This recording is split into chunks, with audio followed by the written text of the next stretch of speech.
Assalamualaikum warahmatullahi wabarakatuh. Perkenalkan, nama saya Andi Mutmain Akbar, NIM 091058022159, Prodi Pendidikan Bahasa Indonesia dari Universitas Muhammadiyah Sidenreng Rapang. Baiklah, langsung saja materi pertama tentang konsep dasar mengajar dan pembelajaran. Yang pertama, pemahaman dasar mengajar. Jadi, mengajar adalah suatu efektivitas mengatur organisasi atau lingkungan sebaik-baiknya dan menghubungkan dengan anak didik sehingga terjadi proses belajar mengajar. Yang kedua yaitu konsep belajar dan pembelajaran. Jadi, pembelajaran secara sederhana dapat dikatakan sebagai suatu usaha mempengaruhi emosi, intelektual, dan spiritual seseorang agar mau belajar dengan kehendaknya sendiri. Ketiga, tujuan belajar. Nah, tujuan belajar dimaksudkan untuk memberikan landasan belajar, yaitu dari bekal pengetahuan yang sudah dimiliki peserta didik sampai ke pengetahuan berikutnya. Keempat yaitu ciri-ciri belajar. Menurut Mohi Nasution mengungkapkan bahwa ciri-ciri kegiatan belajar adalah aktivitas yang menghasilkan perubahan pada diri individu yang belajar, baik aktual maupun potensial. Perubahan ini pada dasarnya berupa didapatkannya kemampuan baru yang berlaku dalam waktu yang relatif lama dan terjadi karena usaha. Yang kelima yaitu prinsip-prinsip belajar. Jadi menurut Sekamto dan Winata Putra ada beberapa prinsip dalam mengajar. Yang pertama, apapun yang dipelajari siswa, dialah yang harus belajar, bukan orang lain. Siswalah yang harus bertindak aktif. Terus yang kedua, setiap siswa belajar sesuai dengan tingkat kemampuannya. Terus yang ketiga, siswa akan dapat belajar dengan baik apabila mendapat penguatan langsung setiap langkah yang dilakukan selama proses belajar. Terus yang ketiga yaitu motivasi belajar siswa yang akan lebih meningkat apabila ia diberi tanggung jawab dan kepercayaan penuh atas belajarnya. Yang keenam yaitu arti penting belajar. Jadi belajar adalah key term atau istilah kunci yang paling vital dalam setiap usaha pendidikan, sehingga tanpa belajar sesungguhnya tak pernah ada pendidikan. Jadi belajar adalah kegiatan yang berproses dan merupakan unsur yang sangat fundamental dalam penyelenggaraan setiap jenis dan jenjang pendidikan. Selanjutnya bagian B yaitu interaksi belajar mengajar. Yang pertama, pengertian interaksi belajar mengajar. Jadi interaksi adalah pengaruh timbal balik atau saling mempengaruhi satu sama lain yang minimal terjadi antara dua pihak. Terus yang kedua yaitu kegiatan dalam interaksi belajar mengajar antara siswa dan guru. Jadi proses pembelajaran perlu dilakukan dengan tenang dan menyenangkan. Hal tersebut tentu saja menuntut aktivitas dan kreativitas guru dalam menciptakan lingkungan yang kondusif. Proses belajar merupakan suatu proses yang mengandung serangkaian yang perbuatan guru dan siswa atas dasar hubungan timbal balik yang berlangsung dalam situasi edukasi untuk mencapai tujuan tertentu. Adapun komponen-komponen interaksi edukatif yaitu yang pertama tujuan belajar, kedua bahan atau materi pelajaran, ketiga kegiatan belajar mengajar, keempat metode belajar mengajar, kelima alat pembelajaran, dan yang keenam sumber pelajaran. Selanjutnya yaitu bagian C, pendekatan pembelajaran contextual learning. Yang pertama, pendekatan pembelajaran kontekstual atau CTL. Jadi, pembelajaran kontekstual adalah konsep belajar di mana guru menghadirkan dunia nyata ke dalam kelas dan mendorong siswa membuat hubungan antara pengetahuan yang dimilikinya dengan penerapannya dalam kehidupan mereka sehari-hari. Terus siswa memperoleh pengetahuan keterampilan dari konteks yang terbatas sedikit demi sedikit dan dari proses mengkonstruksi sendiri. Yang kedua yaitu karakteristik pembelajaran kontekstual. The Norwest Beginner Education Laboratory USA mengemukakan ada 6 karakteristik pembelajaran kontekstual sebagai berikut. Yang pertama yaitu pembelajaran bermakna, kedua penerapan pengetahuan, ketiga berpikir tingkat tinggi, 4 kurikulum yang dilambangkan berdasar standar, kelima responsif terhadap budaya, dan 6 penilaian autentik. Selanjutnya yang ketiga yaitu komponen pembelajaran kontekstual. Nah, dalam penerapan pembelajaran kontekstual dalam kelas terdapat 7 komponen dasar, diantaranya adalah yang pertama konstruksivisme, kedua menemukan, ketiga bertanya merupakan strategi yang paling utama dalam pembelajaran kontekstual, keempat masyarakat belajar, kelima penilaian, keenam refleksi, dan yang ketujuh penilaian sebenarnya. Yang keempat perbedaan kontekstual dan pendekatan konvensional. Jadi perbedaan yang pertama, dalam pembelajaran CTL siswa belajar melalui kegiatan kelompok seperti kerja kelompok, diskusi, saling menerima dan memberi. Sedangkan dalam pembelajaran konvensional siswa lebih banyak belajar secara individu. Terus yang kedua, dalam CTL pembelajaran dikaitkan dengan kehidupan secara real, sedangkan dalam pembelajaran konvensional pembelajaran bersifat teoritis dan abstrak. Selanjutnya bagian D, model, strategi dan tahapan pembelajaran. Yang pertama, konsep model pembelajaran. Istilah model dalam perspektif yang dangkal hampir sama dengan strategi. Istilah model dapat dipahami sebagai suatu kerangka konseptual yang digunakan sebagai pedoman dalam melakukan suatu kegiatan. Yang kedua, konsep strategi pembelajaran. Strategi hampir sama dengan kata taktik, sisat atau politik. Dalam artian umum, strategi adalah suatu penataan potensi dan sumber daya agar dapat efisien memperoleh hasil suatu rancangan. Ketiga yaitu konsep tahap pembelajaran. Jadi tahapan adalah kata tahap yang mendapat akhiran, berarti tingkatan jenjang. Selanjutnya bagian E, prestasi belajar. Yang pertama, pengertian prestasi belajar.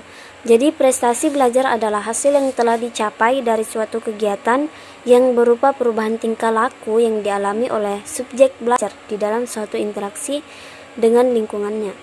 Yang kedua, faktor yang mempengaruhi prestasi belajar. Yang pertama, faktor yang berasal dari dalam diri siswa, yaitu faktor jasmani dan faktor psikologis. Yang kedua, faktor yang berasal dari luar diri siswa, dari faktor keluarga, faktor sekolah, dan faktor lingkungan masyarakat. Yang ketiga, upaya meningkatkan prestasi belajar. Jadi, agar dapat meningkatkan prestasi belajarnya, seorang siswa harus mampu menguasai faktor-faktor yang mempengaruhi belajarnya, baik itu faktor internal maupun eksternal. Selanjutnya yaitu bagian F, yaitu motivasi belajar. Yang pertama, pengertian motivasi belajar. Jadi motivasi belajar adalah segala sesuatu yang mendorong siswa untuk belajar dengan baik. Yang kedua, macam-macam motivasi belajar. Yang pertama, motivasi intrinsik. Yang kedua, motivasi ekstrik. Bagian ketiga, fungsi motivasi belajar. Jadi salah satunya yaitu membesarkan semangat belajar. Keempat, faktor-faktor yang mempengaruhi motivasi belajar, yaitu keberhasilan pelaksanaan, pengakuan pekerjaan itu sendiri, dan tanggung jawab. Kelima, teori-teori motivasi. Ada dari teori Abraham, Miss Kleene, teori Clayton Aldevar, teori Hesburn, dan teori X, dan teori Y, dan masih banyak. Selanjutnya yaitu bagian G, minat baca dan minat belajar. Yang pertama, pengertian minat baca. Jadi minat mempunyai arti yaitu kecenderungan jiwa yang aktif yang menyebabkan seseorang atau individu melakukan kegiatan. Terus yang kedua, pengertian minat belajar. Jadi minat belajar adalah aspek psikologi seseorang yang menampakkan diri dalam beberapa gejala seperti gairah, keinginan, perasaan suka, atau melakukan perubahan tingkah laku melalui berbagai kegiatan yang meliputi mencari pengetahuan dan pengalaman. Yang ketiga, faktor yang mempengaruhi minat baca dan minat belajar siswa. Yang pertama, pemupukan minat baca dalam keluarga. Kedua, imbas era globalisasi, dan yang ketiga, sulitnya mendapat lapangan. Selanjutnya, bagian H, yaitu perangkat pembelajaran. Yang pertama, pengertian perangkat pembelajaran. Jadi, perangkat pembelajaran adalah sesuatu atau beberapa persiapan yang disusun oleh guru secara individu maupun kelompok agar pelaksanaan dan evaluasi pembelajaran dapat dilakukan secara sistematis dan memperoleh hasil seperti yang diinginkan. Yang kedua yaitu macam-macam perangkat pembelajaran. Yang pertama silabus, kedua program tahunan atau prota, ketiga program semester atau promes, dan yang terakhir rencana pelaksanaan pembelajaran atau RPP. Yang ketiga kegunaan perangkat pembelajaran. Jadi pada dasarnya perangkat pembelajaran mempunyai fungsi untuk mempermudah guru dalam melaksanakan atau mengelola kegiatan pembelajaran yang ada di kelas. Selanjutnya bagian I, yaitu perpustakaan. Yang pertama, pengertian perpustakaan sekolah. Jadi unsur pokok dalam pengertian perpustakaan yaitu pertama, perpustakaan itu merupakan suatu unit kerja. Terus perpustakaan mengelola sejumlah bahan pustaka, dan selanjutnya perpustakaan harus digunakan oleh pemakai, dan perpustakaan itu sebagai sumber informasi. Yang kedua, kegunaan perpustakaan. Jadi kegunaannya itu sebagai sumber belajar, sebagai sumber pengetahuan, sumber informasi, sumber rekreasi, dan masih banyak lagi. Yang ketiga, unsur-unsur perpustakaan sekolah. Yang pertama, tempat mengumpulkan, menyimpan, dan memelihara koleksi bahan pustaka untuk digunakan secara kontinu oleh guru dan 4. Kendala pengelolaan perpustakaan sekolah. Jadi salah satunya dalam pengadaan koleksi sulit untuk menentukan buku mana yang seharusnya diadakan terlebih dahulu. Selanjutnya bagian J, yaitu teori-teori belajar. Yang pertama, teori belajar dari psikologi behavioristik. Jadi ciri dari aliran behavioristik adalah mengutamakan unsur-unsur atau bagian-bagian kecil yang bersifat mekanistis, menekankan peranan lingkungan, mementingkan pembentukan reaksi atau respon, dan menekankan pentingnya latihan. Dan teori behaviorisme Watson. Jadi ada beberapa teori-teori. Yang pertama teori koneksionis, terus teori pengkondisian, teori pemungutan atau reinforcement, dan teori behaviorisme Watson. Yang kedua yaitu teori belajar dari psikologi kognitif. Yang pertama teori kognitif field dari Lewin, kedua teori belajar kognitif developmental dari Piaget. Yang ketiga teori belajar sosial. Jadi teori belajar sosial dikembangkan oleh Albert Bandura. Asal mulanya teori ini disebut observational learning, yaitu belajar dengan mengamati perilaku orang lain.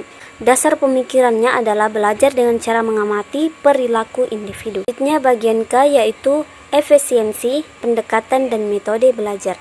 Yang pertama, jenis-jenis belajar. Jadi menurut Muhibbin Syah dalam bukunya Psikologi Pendidikan membaginya menjadi 8 jenis belajar. Yang pertama belajar abstrak, belajar keterampilan, belajar sosial, belajar pemecahan masalah, belajar rasional, belajar kebiasaan, belajar apresiasi, dan belajar pengetahuan. Yang kedua, efisiensi belajar. Jadi, efisiensi belajar adalah sebuah konsep yang mencerminkan harapan memperoleh hasil yang banyak tanpa mengeluarkan biaya, tenaga, dan waktu yang banyak.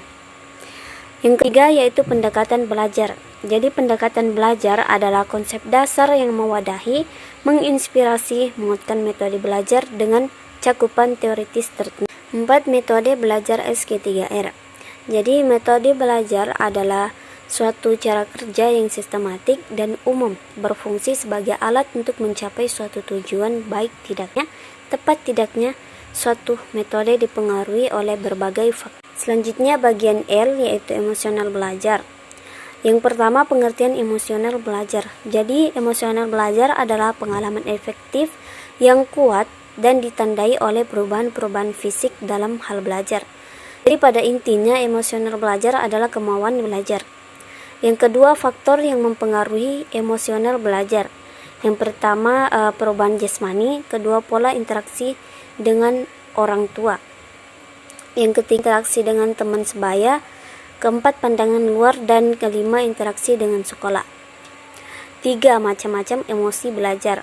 Jadi yang pertama, takut, amarah, kesedihan, kenikmatan, cinta, terkejut, jengkel, malu. Selanjutnya bagian M, yaitu proses dan fase belajar. Yang pertama, definisi proses belajar. Jadi proses belajar adalah kata yang berasal dari bahasa Latin, yaitu proses, yang berarti berjalan ke depan. Kedua, karakteristik proses belajar. Jadi belajar merupakan proses yang mampu digunakan untuk merubah perilaku. Adapun sifat-sifat proses belajar adalah yang pertama, belajar merupakan suatu interaksi antara anak dan lingkungan. Kedua, belajar berarti berbuat. Ketiga, belajar berarti menjalani. Keempat, belajar adalah suatu aktivitas yang bertujuan. Selanjutnya, belajar memerlukan motivasi. Dan terakhir, belajar memerlukan kesiapan pada pihak anak. Baiklah, materi terakhir yaitu e-learning. Yang pertama, pengertian model pembelajaran e-learning. Jadi e-learning merupakan pembelajaran jarak jauh yang menggunakan peralatan elektronik, baik itu berupa CD maupun lewat komunikasi dengan internet. Jadi, yang kedua, kelebihan dan kekurangan e-learning. Yang pertama, kelebihannya. Jadi kelebihannya itu pengalaman pribadi dalam belajar. Terus mudah dicapai, terus kemampuan bertanggung jawab. Adapun kekurangannya, jadi kurangnya interaksi antara pengajar dan pelajar. Terus kecenderungan mengabaikan aspek akademik atau aspek sosial, dan kurangnya penguasaan bahan komputer. Baiklah, itulah tadi pemaparan materi dari saya. Kurang dan lebihnya mohon maafkan. Billahi fisabilillah, fastabiqul khairat. Wassalamualaikum warahmatullahi wabarakatuh.